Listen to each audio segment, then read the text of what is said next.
knife for a while, watch and your knife one while we're thing for for sure. sure is going to happen. It's going to start to get dull, but we can fix that. Oops. Whether you have the Sam the Cooking Guy 7-inch Nakiri essential knife, or whether you have, oh, just a little knife that you took from your mother when she stopped cooking, she said I could have it. It's not a big deal. You use a knife long enough and it's going to get dull. And there's nothing worse than a dull knife. I've said before, It makes cooking a so dull unfun. knife is useless. It ain't that dangerous, people. You hear them say dull knives are dangerous. And the theory in that is you go to cut something, I'm using the backside, you go to cut something, it's so dull it slips and then you hurt something else. But if it's that dull, you're not going to hurt yourself. What you're going to do is F up your food. Sharp knives are very important in the kitchen. Yes, they're dangerous, but they're also very important. So let me show you. Dude, there's nothing more satisfying that you than getting have, like and then the an one absolute that I razor like, blade edge that on a I knife, find easiest, and then cutting because I don't a think sharpening a tomato, knife boys. is actually the It easiest is thing ever. literally like, There's a simple solution. oh, We'll dude, save it's that so for- fucking good. It's just First the best up, feeling, you know? The whetstone. So the key to these is soaking them in water half an hour or so. This one has two different grits, a finer grit and a coarser grit. And the difference in That's grit pretty much is the for same how one that I your have, knife, nearly. you would start using the whetstone It's on the 1,000 coarser and grit 6,000. side, The lower the grit, the and more then coarse it is. The advance higher the to grit, the finer it is. to smooth it out and hone it. And the process is like this. The stone is wet. Your knife blade got is on 1,000, the angle 3,000. like this. So you Your want to start with the fingers are 1,000 there, because it's coarser, and and you you draw it finish on the across. 3,000. It's like I basically have polishing. never personally had a whole lot of success doing this. It's not my preferred method. But you can end up with a knife that starts to get sharp. I just did it a couple times, really made no difference for me. Look, my way of telling if a knife is sharp or not is like this. I take my thumbnail on an angle. If the blade goes in and stops, like puts the brakes on, I've got a sharp enough knife.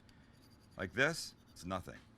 If I took this little squishy red tomato and tried to cut, look at, and I'm putting some force on, you can see, I'm leaving a dent. Nothing's happening. We're gonna try and fix that. Whetstone, not my favorite. We'll move it out of the way. Next up is the classic sharpening steel, one of the most Whetstones are the best valuable way, but they're pieces a for little bit sharpening hard that to you use, can obviously. get, if you can use it right. We've all seen the beginning of Hell's Kitchen when Gordon Ramsay stands there doing this. I don't even know if I can do it. Like 1,000 times really fast. I have no idea if his knife is sharp at the end of that. So the thing with this is, chat, this doesn't actually sharpen your knife. It's called a honing steel. So a honing steel, what a honing steel does is, it essentially doesn't actually get rid of any metal, doesn't do any grinding whatsoever. It literally just realigns your edge. Because what happens with knives are, so you have to think of your edge kind of like that. Let's do like that. So that's your edge, correct? And what happens when you keep cutting with it, okay, when you keep cutting, eventually what your knife ends up looking like at the bottom is like that. So instead of being like a point, like that, yeah? Like let's say your knife looks like that, it ends up like sort of flaying out in some places and it gets a bit warped like that and like that. So you can actually get a knife that ends up looking like that with bits and pieces of metal. Like you can see a, let's see if I can find a picture. Zoom up of dull knife.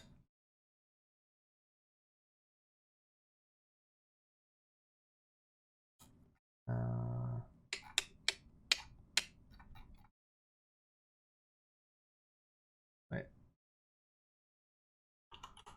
Microscope of dull knife. Let's see. Here we go. This is a good picture. So what can end up happening, boys? Open image in a new tab. Is you get something that looks like this. Yeah? So you can see how this isn't straight. It's like sort of, this is, and because this is a microscopic scale. So what happens is your blade gets warped over time. This is just from banging on things. This is from trying to, you know, hitting things on the corner, things like that. So what a honing steel does is it basically glides along each surface, okay? And it basically knocks it back and forward until eventually it sort of realigns itself. So think of it like this, yeah? So let's say you knock the right side in, the right side does that, all right? And then you knock the left side in and the left side does that. So then you're basically stopping, like you're hitting it from this side, and it's realigning, hitting it from this side, and then it's realigning even more, and then you get a straighter edge. That's all a honing knife steel does. Whereas actually knife sharpening with like a whetstone or something, what it does is it essentially grinds away and creates like a burr. And what a burr is, so you got your edge here, you go on your 20 degrees or 15 degrees, whatever. All right, so you find that angle, and then you sharpen, sharpen, sharpen. And as you sharpen, the steel actually bends upwards, yeah? So that's your edge, all right? So you sharpen, sharpen, sharpen. Yeah, let's do this way. Sharpen, sharpen, sharpen, sharpen, sharpen. And then it ends up bending the same way as the other piece of metal, all right? And it creates like a lip, kind of like that. So your edge of your knife looks like that. So it's sharp, and then it bends around. And then you basically go on the other side, and you sharpen, sharpen, sharpen, sharpen, sharpen until that lip comes back. And you keep doing that for like, I don't know, however many times. It doesn't take a long time. It takes like 5-10 minutes. Eventually, if you bend like a paper clip enough times, it now eventually becomes like really brittle and just snaps off. That kind of happens. So you keep going back and forward, back and forward, back and forward, and then it snaps off. And then you get a brand new edge like that. All right, so it's going to be sharp at this point. This is what the low grit's for. Like your 1000s, your 400s, that type of thing. This thing takes metal off. And you'll see that because like you probably saw when it was on the actual honing steel, it's leaving grey streaks. This is all shards of metal that this stone's taking off. Now, if you were to flip that stone over onto the polishing side, the 6000 grit or the 3000 grit, that type of stuff, the really high numbers, then all that does is it's not really taking much metal away. You'll still see some, you know, metal bits and pieces coming off, like the little, it looks almost like dust. It's that fine, the metal that comes off. But then it leaves, yeah, it'll eventually start polishing and refining that edge. And so it gets rid of all those little sort of like little frayed bits like that from like the burr snapping off, and it polishes it up until it becomes really fine, kind of like that. And then that's when you polish and get really like a mirror's edge shine to your knife. And then like, you'll see like... For a knife. In another video you can probably find on YouTube. There's heaps of videos out there. I'm not good. But yeah, it basically makes it so it's like I'm okay to do this. They do the paper test, so he'll probably do it in this video, I'm guessing. Now, while you're sitting there, it doesn't sound it. But a paper test is, you know, you're sharpening your knife. If it basically glides through paper and makes like barely any sound, or it's really sort of smooth. If your knife catches at any point during the paper, it'll cause the paper to tear. That means that your knife's dull in a certain spot. Nobody taught me this. Anything that I know, I've learned for myself. You also don't have 2 million followers. You have 2 million subscribers. And so the day begins with my fucking millennial son reminding me at every turn that I'm using the wrong terminology. I don't know how to use technology. Anything in OGY is fucked for me. Somebody's got to help you. I can't wait to... So this, the steel, not my preferred method. Now, the cousin of the steel that looks quite a lot like it is the diamond steel or honing steel. Now this diamond edge, not real diamonds, but you can hear the difference. That, it's much more coarse. If you have a knife that's really dull, you might want to start with this. Start here, both sides, back and forth. And then finish it off on the steel to take the little burrs off, the little bristly edges. And he's talking about it. Microscopic, small, but there. Now we're starting to get sharp. These two things I sometimes use. But we'll put these over to the side along with the whetstone and come to the little guy that I find the most useful, the pull-through. Pull-through's classic. In this case, there's 3 slots, 1, 2, and 3. Number 1. These aren't bad for decent knives, but if you have really good quality knives, you're better off with a whetstone. Number 3 is what will refine that edge. And in this case, in this particular model, and this doesn't get rid of is for a any serrated cracks edge, or chips. like a bread knife. You need a stone for that. Don't find that all that often with these guys. And what I like about this one, and we'll put a link to it at the bottom, is that you can dial in the degree, the angle that the blade should be at. Max, why don't you come over here and we can get some close-ups. And by the way, while he's coming over here, this is not sponsored. I just like this one. Nobody's paying me to say that. I like Max. Nobody's paying me to say that. I like Chance and Jilly. Nobody's paying me to say that. I can say that sometimes. Is there an assumption if I like something that they think it's sponsored? I think if an episode is sponsored, it'll be obviously sponsored. This episode brought to you by blah, blah, blah, that kind of thing. The way to tell, look in the description. Oh, look in the description. Does it say it's sponsored by a specific company? Also, you would never sponsor something that you don't like. True. Max, I'm waiting for you to come over here. So before you do anything, you want to make sure you're at the right angle for your blade. 18 degrees is what the Sam the Cooking Guy 7-inch Nakiri should be at. So you push down.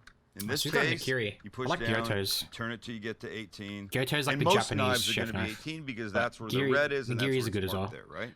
I'm pretty sure nigiri stands for knives, perfect. So up here is in the sport stands range, for like and I don't know what chopping, that's for. slicing, Hunting and knives, I guess, junk like that. filleting or something like that. So it's like Things an that I wouldn't all-round do. purposeful So knife. once That's you've like the got whole that, meaning then behind it's the up to the word. sharpening. It's This like is an how all- this guy all-purpose works. knife. The knife goes in, When you the blade translate it from goes down Japanese. into this first little wedgie slot, and you pull through. Do it near the edge so you don't hit the knife there. Hence the name pull through. Pull through. Depending on how dull your knife is, I like to go maybe 8 to 10 times on this rougher side, giving you back your sharp blade. And then you come over here to the fine side that sort of just cleans it up a little bit.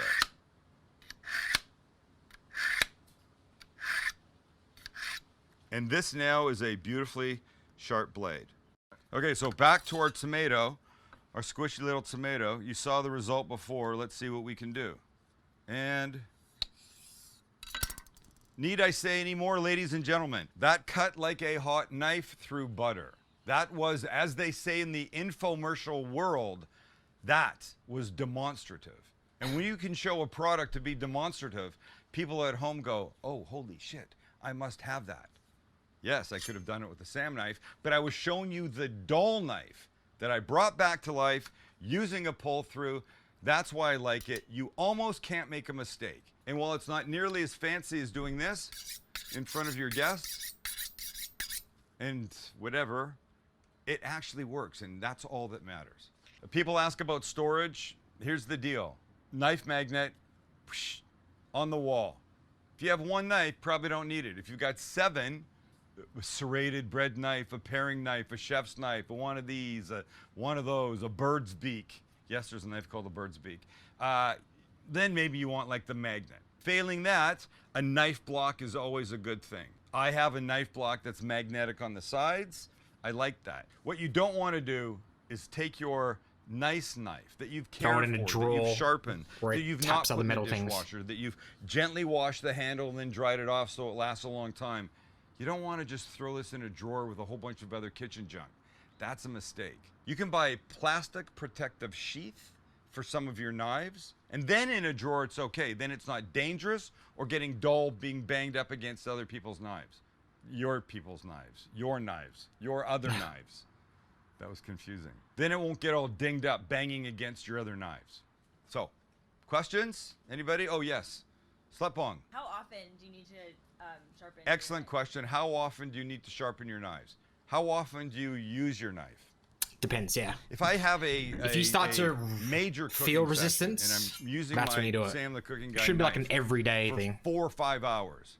Before I put it away, I'll sharpen it, and then it goes. So the next time I pull it out, boom, it's at the ready, all sharp and ready to go. He said, once again, getting his knife way too close to his ear. Like Van Gogh. Was it Van Gogh? Van Gogh, yeah. Van Gogh. I got it. So You and Van Gogh, the same. keep your knives sharp. If you have a knife that's very dull, don't let it get very dull again. It's a lot easier to sharpen a knife that needs a little bit than a knife that needs a lot of bringing back.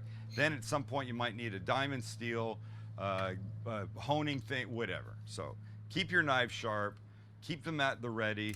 Don't put them in the dishwasher. Don't put a good knife in the dishwasher. Never take this Yeah, knife. always at the hand wash your end of knives, all and your always kitchen dry work them before you put them and away. put it in the sink. Inevitably, somebody will come along, fill up the sink with soapy water to do all the dishes. You'll reach in to get a plate, and you'll cut your finger off. I have personal experience with that. I still feel bad about what I did to some poor chef in Dallas. I don't want to talk about it. It was very bad. But I didn't know. I didn't go to culinary school. And I will milk that excuse as long as I freaking can. Keep your knife sharp. And by the way, we're going to give away 2 7-inch Nakiri Sam the Cooking Guy knives. And all you have to do is comment and say something nice. And like the video. And like the video underneath in the comments. If you say something nice about me, it's probably good. If you say something bad about Max, it's probably good too. Who knows what you will get. Some people are gonna Trying to get his say fucking kid something roasted. bad about Max. Right. Let's see if these boys are back yet. Oh, Jamil!